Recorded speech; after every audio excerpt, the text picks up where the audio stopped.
Welcome, everybody, to episode 7 of Leadership Unscripted. I'm your host, Ian Giles. And I'm James McNabb.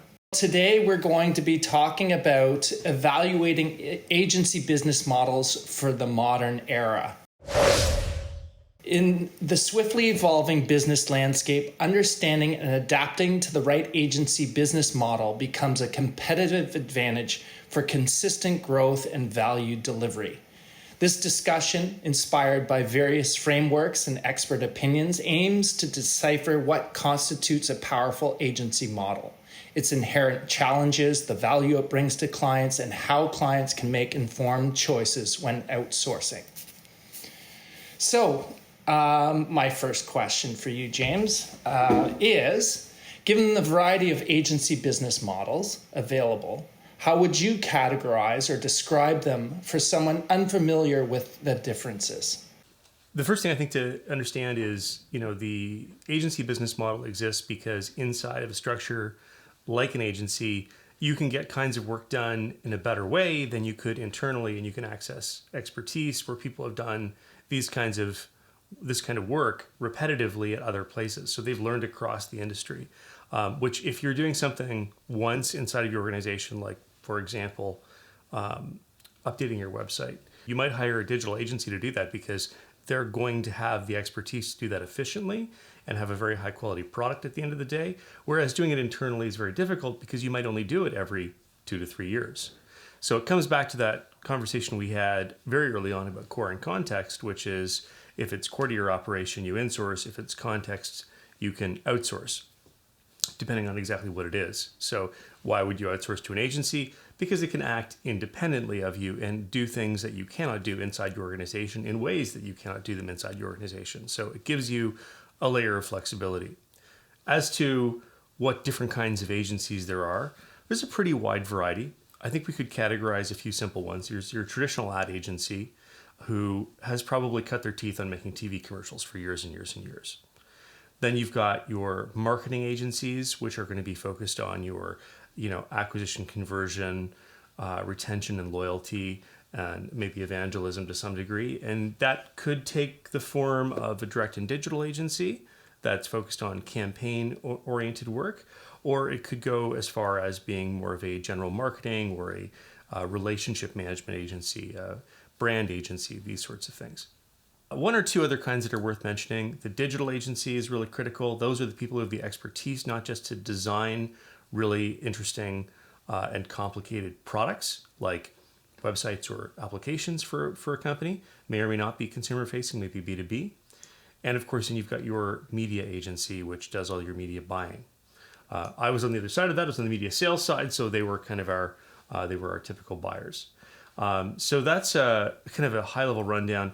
And inside of that, they're all going to lean either kind of more creative or more strategic. Those that are more strategic are going to be more focused on human factors, research, and strategy. And those that are more creative are going to be a little more focused on production and getting things done. So there's quite a range. And if you're trying to identify the right agency for you, part of it is figuring out the right category and then figuring out who the players are and what the trade-offs are. And I'm hopeful that this conversation will help elucidate some of that for people who need to make those decisions.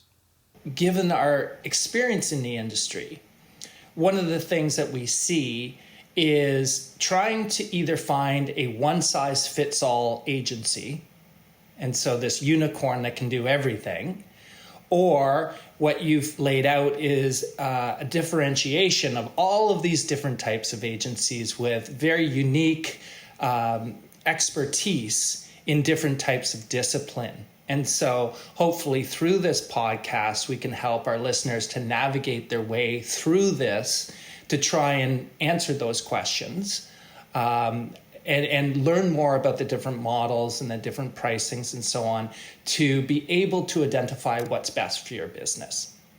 So one of the things, since we have this experience, is cost. And so, I think that when a business looks at trying to do everything under one agency, it's usually because of cost. Would you agree with that or not? Well, it is and it isn't. I think to some degree there's a spectrum of agencies that are specialists and are generalists. And what you'll see is at any of the larger, big, well-known brands in the agency world, anytime there's a new thing that's emerging, that's exciting, I remember when Facebook marketing became a thing, this sort of stuff. All of a sudden, every big agency claims they do it and they have expertise. They go hire a couple of people who've done it somewhere before and immediately compete on it. Meanwhile, somewhere there's a specialist agency who's been doing exclusively that work. And so your depth of expertise is going to change. And I think what happens in a lot of cases is there is a cost to managing an agency for any business. So if you're hiring an agency, you're doing business with them, there's a management involvement in having that relationship. And so it gets pretty inconvenient when you have too many different agencies involved and it's hard to manage. So from a cost to a client, more people are required, more time is required to manage multiple agency relationships. And in a lot of cases, and especially back in the mid-2000s, I think there was a pretty strong push to get into retainer relationships where you've got one agency with one point of contact that does almost anything by default under a predetermined relationship that's been priced accordingly.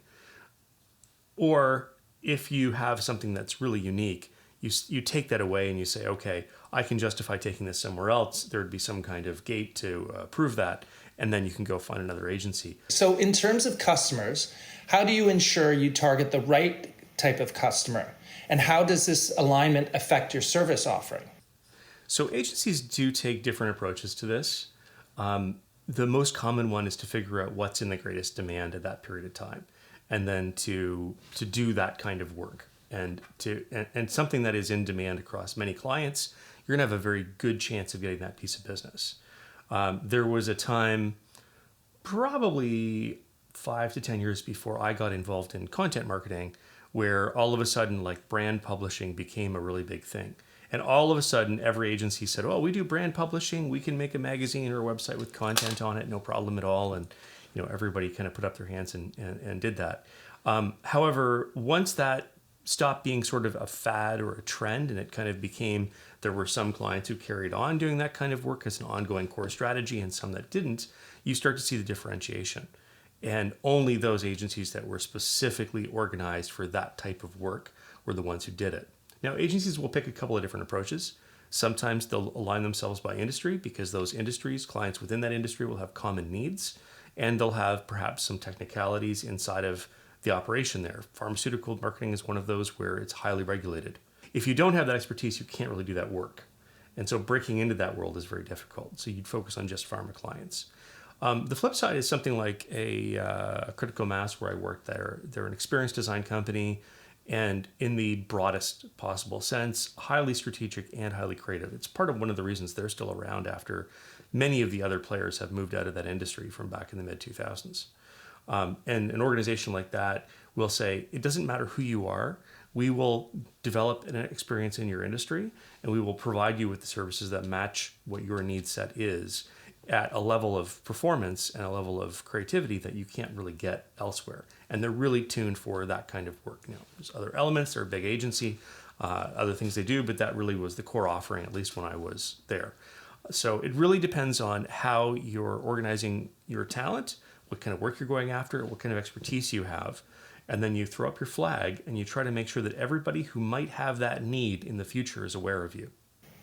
Let me ask you this question then. Mm-hmm. Let's say that you have your incumbent agency who's an expert in your business, and you have a new need. So let's say, for example, social media or influencer marketing. And you've got the incumbent agency who's an expert on your vertical, your business. You've been working with them for, years, and then you have this new need.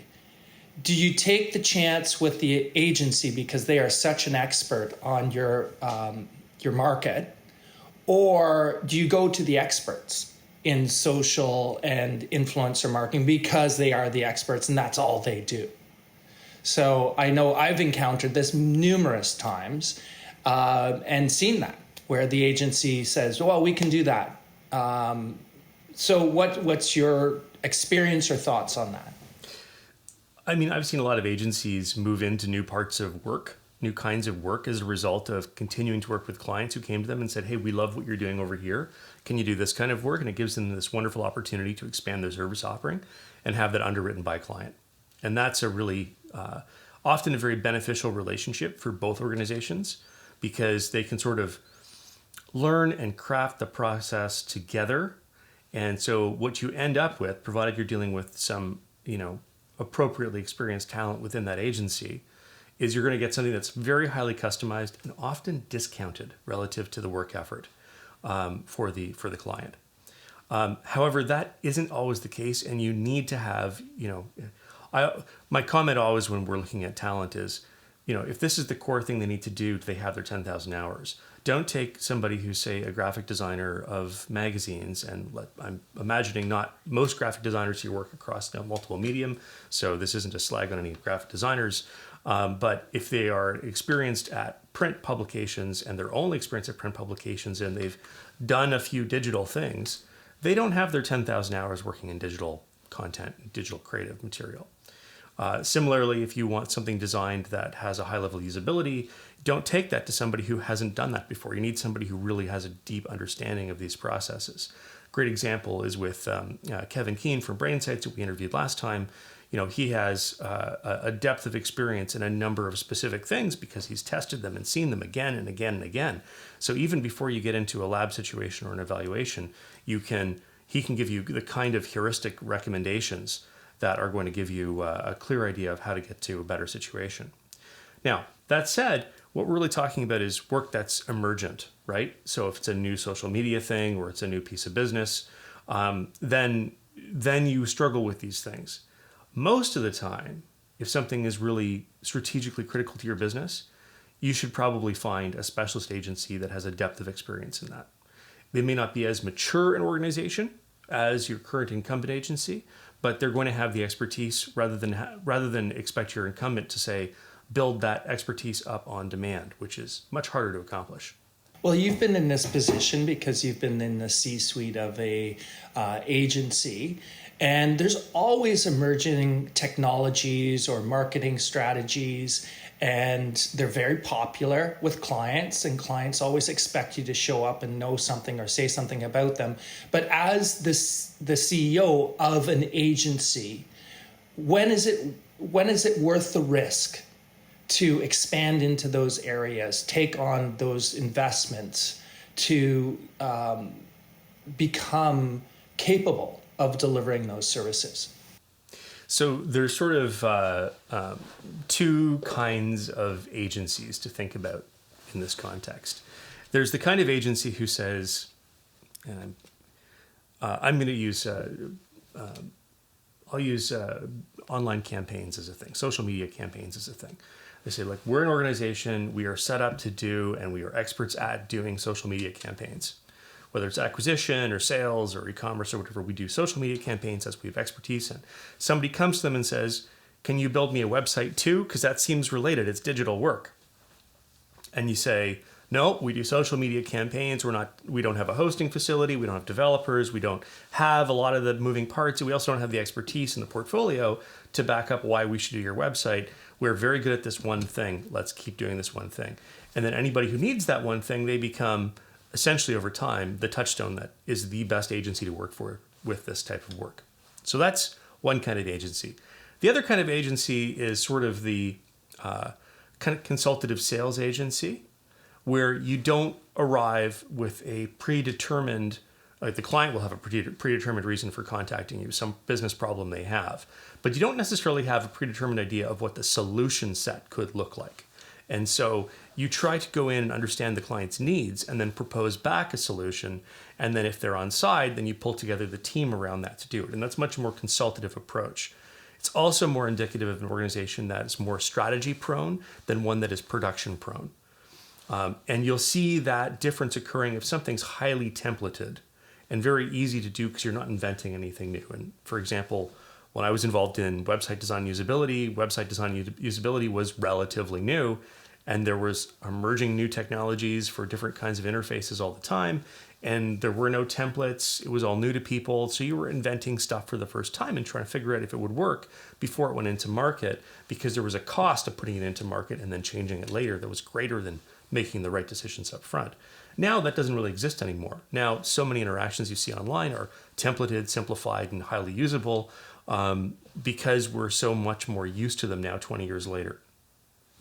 So you kind of have to decide, am I a consultative agency that's strategic led, or am I a production agency that is more about getting stuff done? And clients can have to make that decision to say, do I want somebody who's going to create a custom solution because it's right for my business, whether it's their expertise or not, and then build a team around that or help us support that fulfillment of that? Or do I want somebody who's just going to get what I want done? And the economics of the situation often play a role, where there are periods in time where clients don't have a lot of patience for strategic investigation, and there are periods of time where they demand that.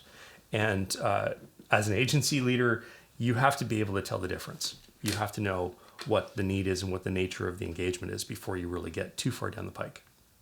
So how do you strike a balance between account and relationship management, ensuring the client satisfaction while meeting business objectives? So those things shouldn't be, so there's nothing in conflict there. I think the first thing to understand is that your client managers or your account managers, relationship managers, client partners, all of that language gets used. These are often dual roles. They're kind of client handlers. So their primary job is to provide services directly to the client, be the main point of contact, deal with the major interactions between the client and the agency. And in most agencies, they also have a fiscal responsibility to deliver on budget, on time, on schedule. Although it is often not, although sometimes is, the client manager themselves who is responsible for that. In many more sophisticated agencies that have a higher level of maturity, they'll have separated those roles out into a account person and a project manager. And those two need to work together hand in hand. That obviously entails a certain amount of scale and resources and resource management, and probably a longer, more involved engagement. So it will be that type of thing, that relationship becomes a very critical aspect of serving the client and keeping things on time and on budget. Now, most business is sold on a fixed price for fixed scope, often based on an hourly rate. Depending on how an agency works, sometimes they can command enough of a price to have a bit of buffer in there to be flexible, and sometimes they don't. So you might find an agency that is willing to do something very inexpensively and win your business that way, but then every single time you ask for a change, that account manager is going to be on the phone saying, "Hey, that's an extra $1,000. Can you sign off on that?" Every single time, because there's no buffer in the project. The more mature agencies will often include 10 to 20% buffer in their budget, knowing that that's going to be consumed by the client's changes throughout the process and other things that happen, because things never go perfectly. So that is kind of a decision you have to make as a client and as an agency. What kind of organization are we going to be, and what kind of organization do we want to hire? So very critical distinction there.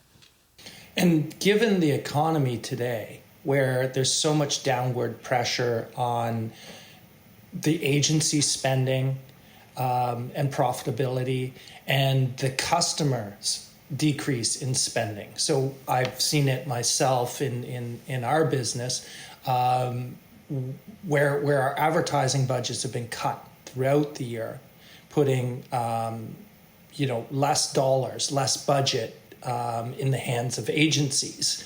And the mandate hasn't changed. The scope of work hasn't changed since the beginning of the year. So from the standpoint of the agency that has to take this on to maintain the client relationship, what are sort of the risks or the flags that it's time to break that relationship, or put your hand up to say, I've either got to change this or tap out?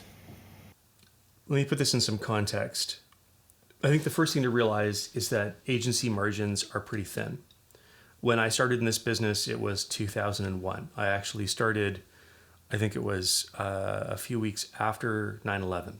I I started at a agency in Waterloo, and at the time, I was being paid what worked out to, let's call it $30 an hour, right? It was an entry-level employee making a base salary, and my hourly cost to the company was somewhere between probably high 20s to high 30s, somewhere in there, depending on whether you factor in benefits and vacation and everything else into that. They were able to bill me out and like basically demarcate my estimated hours at about $200 an hour in some cases. So you can see that differential is like, oh, we're taking $170 of profit off of every hour this guy works, right?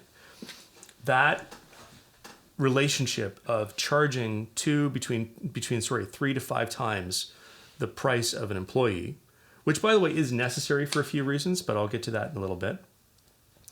That has completely eroded. So now what's often happening is that an agency might be paying between $50 and $80 an hour. Whether they're insourced or outsourced, it doesn't really matter. So whether it's an agency employee or a freelancer supporting them. And they, in a lot of cases, can't bill more than $125 an hour. So you can see how the gross margin per hour shrinks dramatically. And inside of an agency, you need to be maintaining gross margins of around 40%, because after your operational costs, you're probably down to maybe a net margin between 10 and 20%. Usually it's about 15, and there's some below the line costs that suck you down below 10. So really, when you look at an agency business overall from a macro level, they're not a highly profitable center these days. Now, there's a couple of exceptions to this. First thing is, I think there's a lot of reasons that this erosion has happened. I don't think agencies are often doing as strategic work as they used to be able to do. And I think clients have become much more focused on just get the thing done. And so that's more about like the client will own the decisions and own the results, and they are paying you as a production agency. And that usually happens in more mature areas. I've certainly seen this when working in branded media. And to your point, I did have to make some of those phone calls to say, if we can't change the economic relationship we have, we're going to have to terminate the relationship because it's not profitable for us. And a lot of people say, well, it was a bad deal or poorly written contract or things changed or the clients changed. But part of it is the cost of operating an agency has steadily increased over the last 20 years. The amount of top line revenue you can generate has not fundamentally changed very much. And as a result, the profitability of an agency has become squished, and it really only scales on the number of people working. You need to have a lot of billable hours and a very high realization rate, which is meaning you're getting paid for those hours in order to get an agency that's healthy today. And there's very little barrier to entry to start an agency, so there's a lot of competition, and as a result, you just keep these pushing prices down and down and down and down. So yeah, sometimes you have to make that call and say, for this piece of business, I can't do this at that price. And we had occasions where we pitched work, and we were asked to decrease our price, and we said, well, we can't make enough money on this to make it make sense to engage with you. Different agencies will have different economic setups inside of their parent company, but fundamentally, they all end up working out about the same in terms of the net overall business performance. And so the clients have to decide, like, yeah, you're probably going to pay a premium on the time it takes for an agency to do that business. It's an expense to the organization. That's not necessarily a great thing. But if it's something you simply don't do all the time internally, it is probably going to be much more effective to outsource that than insource it, even if you could save a little bit of money insourcing it. People always forget about the wastage and the ramp-up time and all these other things. So even if you take an employee and say, I think if you look at a 40-hour work week or a 37-hour work week for a full year, it's around 1,800 hours. But employees can't spend 100% of their hours working. So some of that time is wasted, and some of that time needs to be more highly valued. And that's where you end up with these more complicated relationships between overall estimates, realization rates, agency profitability, and whether it makes sense to take on a piece of business at a certain price.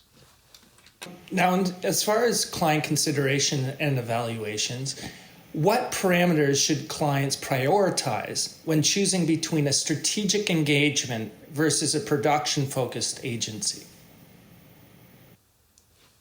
This comes back to risk level inside of a business.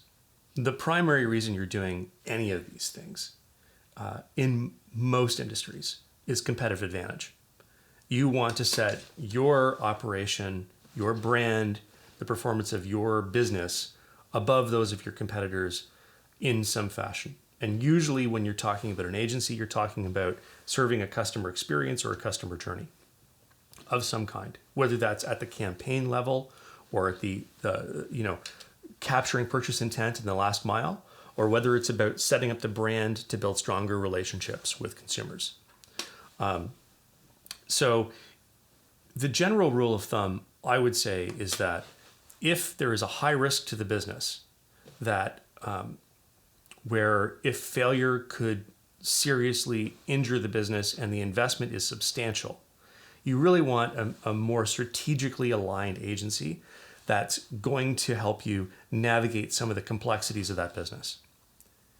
If you have a very clear need, there's not a lot of risk, you just need a thing done, and you take that to a strategic agency, they will drive you nuts. Asking fundamental first principles questions about your business and your industry, and trying to map out the intricacies of consumer behavior and thought patterns and these sorts of things. And you just want, like, make me a freaking website. This isn't hard. Just get it up, right? So you have to look at the need set and say, is it a production job where I need a thing done? There's low risk, or if there's high risk to the business, I want to make sure I get this right, and I need somebody to back me up. That's when a more strategic agency will give you the confidence that the investment you're making is going to be a higher performing investment than it could be. That's excellent. And this leads into my next question. So what indicators or parameters would you say delineate a mature agency from an emerging one? So there's a couple of things there that make for a mature agency. And I think this applies whether it's a kind of a niche or kind of single purpose agency that has one sort of set of products, or it's a larger organization. And that maturity can be marked by a few things. First is they're going to have a portfolio of clients and a roster of on-staff talent. Okay, and that talent will not normally be isolated for extended periods of time to one account. And so what you'll see the migration of staff across accounts inside of an agency. This is good for the staff, but it also means that the expertise that they learn on one account, they can bring to other accounts. So moving the staff around across accounts and across industries, when appropriate, project by project, this sort of thing, it really does allow an agency to benefit from an organization with a high level of expertise. The second thing is you're not going to have like one expert, or you're not going to have one person who just does a thing. You're going to have discipline leads and teams.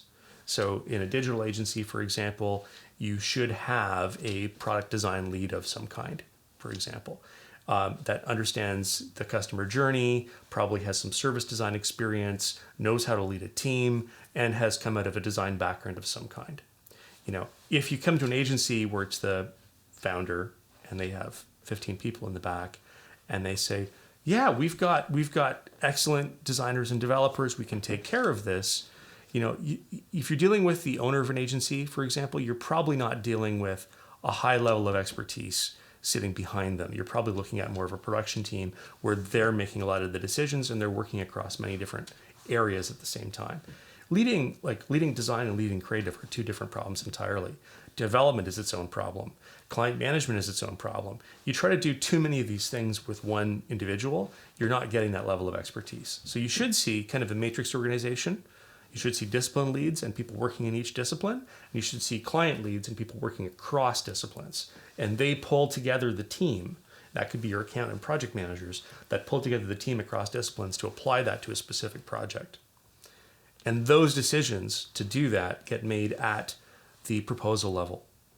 Who and how are we going to get this work done? As opposed to, we got this, we just want to write the details and the team will deal with it. No, you should have some sense that there's a group of people with expertise behind these things to engage with. Those are, the last piece I would say to a mature agency is a methodology.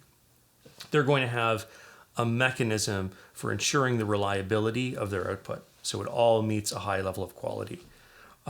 There's less of this now than there used to be, but some of it's subtle.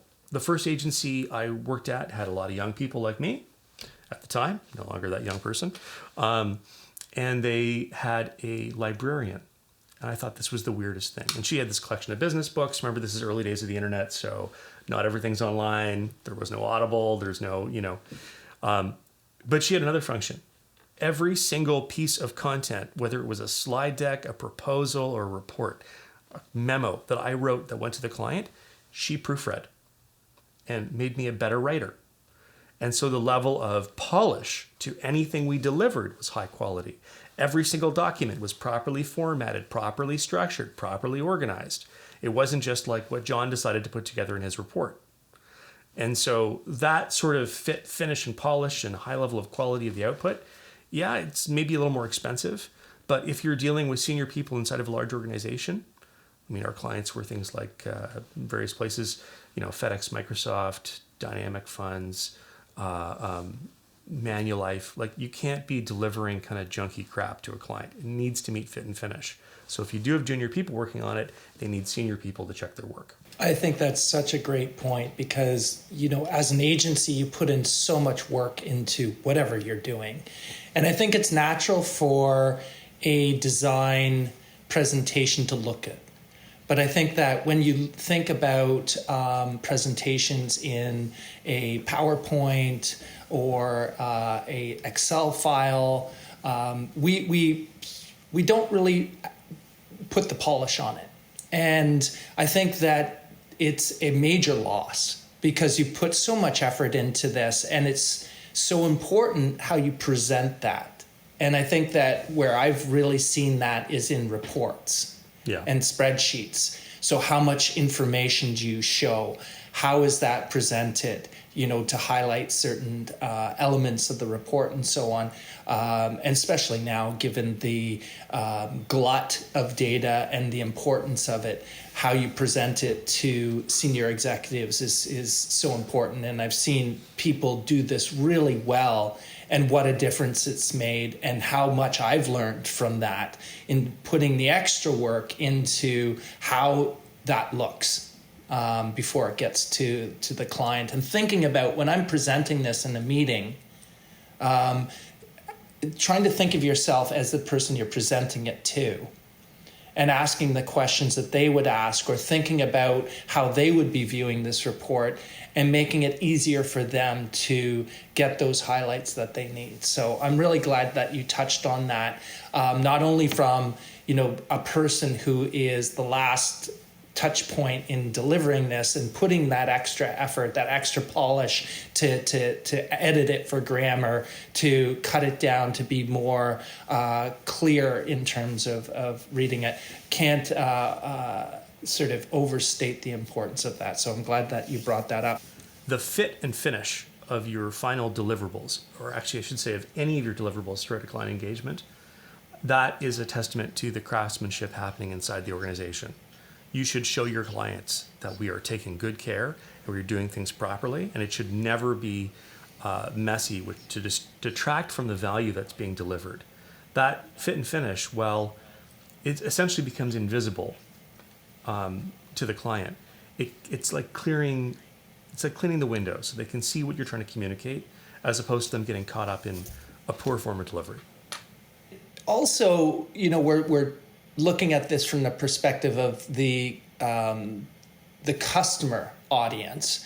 But for your team in the agency, when you have an account structure where you've got the doers, the people doing the grinding and putting that report together, typically in the agency, it's somebody more senior presenting those facts. And they don't have the in-depth knowledge of the person who grinded it out to put the report together, but they've got to present this to the client. So by putting that extra polish and finish and highlights on that, you're helping your teammates too, because when they're presenting the information, they're able to do that effectively and not get confused or caught in the weeds in terms of trying to present this, but they can, in fact, hone in on those facts that are critical to the customer. So as for business models evolving and as industries emerge, what do you foresee as the next significant shift or innovation in the agency business model? I think it's going to become much more product-centric.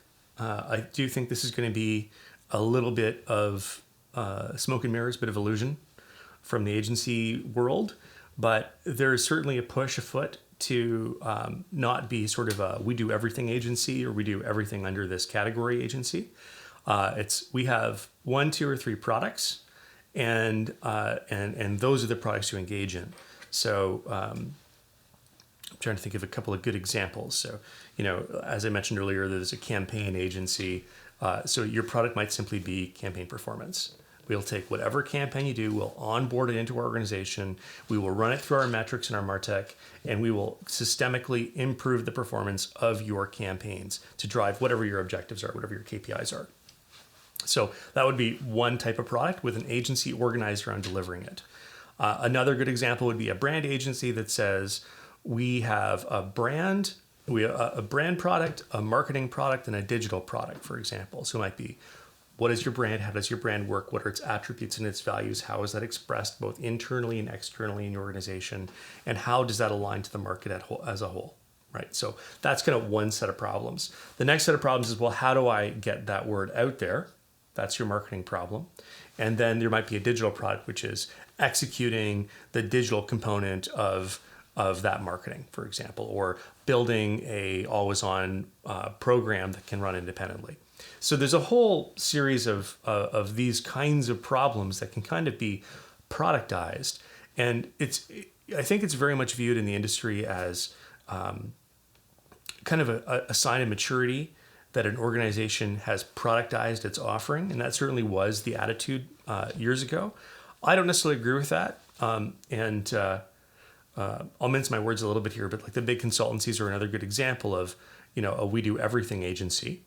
They have a particular approach, but like if you look at the Accentures, the Deloittes, or the Bostons, or whatever, and you look at their service set that they offer just on the surface level, everything's in there, from branding to experience design to digital transformation to like you name it, it's in there, CRM, etc.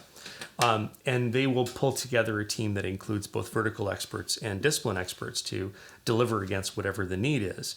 But they're doing this from a level of very high level of maturity and a very large level of scale. So it's an interesting problem in the agency world to productize things, because I feel like it's a bit of a cop-out from strategy to some degree to say, hey, we're going to we deliver websites. Let's say that's our product. From soup to nuts, we will design, build, and execute a website for you, and then we will maintain it or not, whatever your choice is. If you're doing that kind of work, you can sort of productize it. But the reality is, as soon as you get involved with a client, it's not that clean. You still have to understand their needs, their industry, their challenges, and how that should affect the product you deliver. And if you're not engaging in those things and you're blindly selling like this one product and we just do this one thing, it doesn't give you, I think, in some cases, the flexibility to dig in deep enough. And so that's what I worry about. I worry about the lack of depth that is maybe reflected in a productized offering. But that's definitely the biggest trend right now. So listeners, navigating the world of agency business models can be complex. If you're unsure about the right model for your organization, or if today's discussion has sparked questions, we're here to help. Perhaps you're seeking guidance on crafting an effective marketing strategy. Whatever your need, we're only a message away. Connect with us in the comments or email us directly at businessunscriptedpod@gmail.com. We'll drop that in the show notes so you have that. And remember, clarity in business decisions often begins with asking the right questions. We're here to assist you in finding those answers. And until next time, stay curious and driven.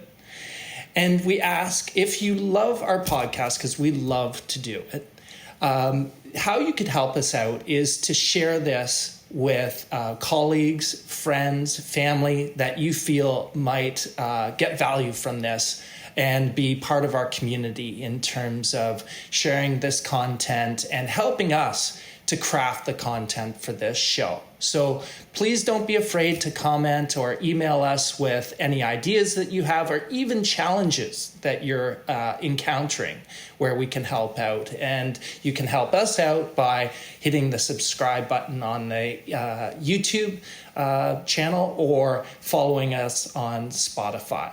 So for episode 7 from James and I, thank you very much for watching and listening, and we'll see you next episode.